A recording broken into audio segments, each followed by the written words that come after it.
Imagine living in the middle of nowhere, where the only sounds at night are the howling of the wind and the barking of your dogs. But what if that barking wasn't protecting you? What if it was a warning? Tonight, we unravel the chilling tale of a family trapped in isolation, with something watching them from the shadows. Buckle up, because this one is going to haunt you. It all started with the howling. At first, it was just annoying, loud, unrelenting barking from the dogs outside.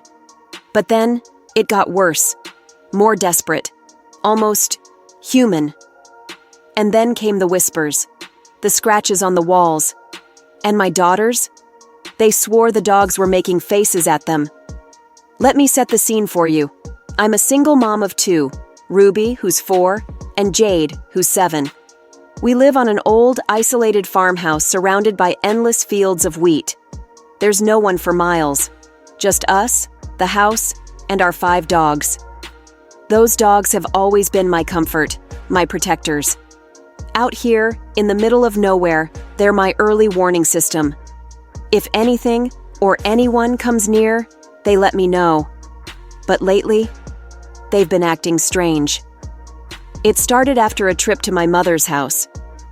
The drive home should have been uneventful, but the car broke down in the woods.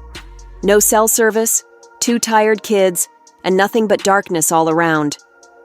We had to knock on the door of a nearby cabin for help. The couple who answered seemed nice enough, but there was something off about them. Their smiles didn't reach their eyes. Their house smelled damp, like rotting wood and metal. And when I thanked them and turned to leave, the woman grabbed my arm.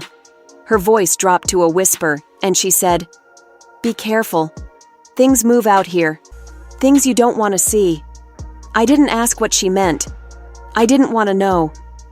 We got home late. The kids ran straight to bed. But as I stood in the doorway, something felt wrong. The air was heavy, like it was pressing down on me. I thought I saw movement in the fields, but when I looked again, it was gone. That night, a storm rolled in. The rain hammered the windows, the wind howled, and the house shook like it was going to come apart. But the worst part? The dogs. They howled all night, their cries cutting through the storm. It wasn't their usual barking. It was something else, something primal. It sounded like fear. By morning, the storm had passed, but the dogs were different. They didn't bark at passing animals anymore. They just stood in the yard, staring at the house, watching us. And then, the footsteps started. At first, I thought I was imagining it. Slow, deliberate footsteps circling the house at night. And then there were the scratches, long, thin marks on the walls, like something with claws was trying to get in. The dogs didn't bark. They just stood there, trembling, their eyes fixed on the darkness. And then my daughters started seeing things. Ruby came to me one night, clutching her stuffed rabbit. "Mommy," she whispered, "the dogs are making faces at me." "What do you mean, sweetie?" I asked, trying to stay calm. But her little voice shook as she said, "They're looking at me through the window, but their faces are wrong." I told her it was just her imagination. But when I looked outside, I froze. Samson, our biggest dog, was standing in the yard, staring at the house. His lips were pulled back, baring his teeth. Not in a snarl, but in something that looked almost like a grin. And his eyes? They were empty, like something else was looking out through them. That night, I couldn't sleep. I heard the dogs growling, low and steady, like they were warning me about something. Finally, I grabbed a flashlight and went outside. Samson was at the edge of the porch, his body rigid, his ears pinned back.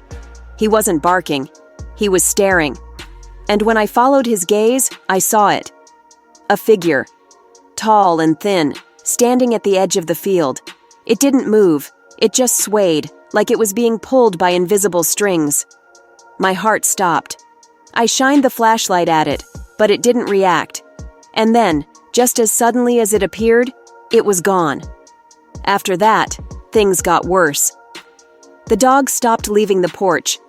Ruby and Jade refused to sleep in their rooms, crying about faces in the windows. The scratches on the walls grew deeper, more frantic. And the footsteps? They started getting closer.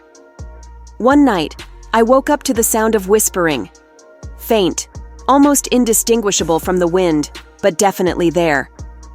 I followed it to the kitchen, where the back door was swinging open. Outside, the dogs were huddled together, whimpering, and beyond them, in the fields, were 3 figures, swaying, watching. I don't know what they are. I don't know why they're here. But I do know one thing. They're getting closer, and I'm not sure we'll survive the next storm. What do you think is haunting this family? Is it something supernatural? Or is there a more sinister explanation? Let us know in the comments below, and don't forget to like, share, and subscribe for more chilling tales like this one. Thanks for watching.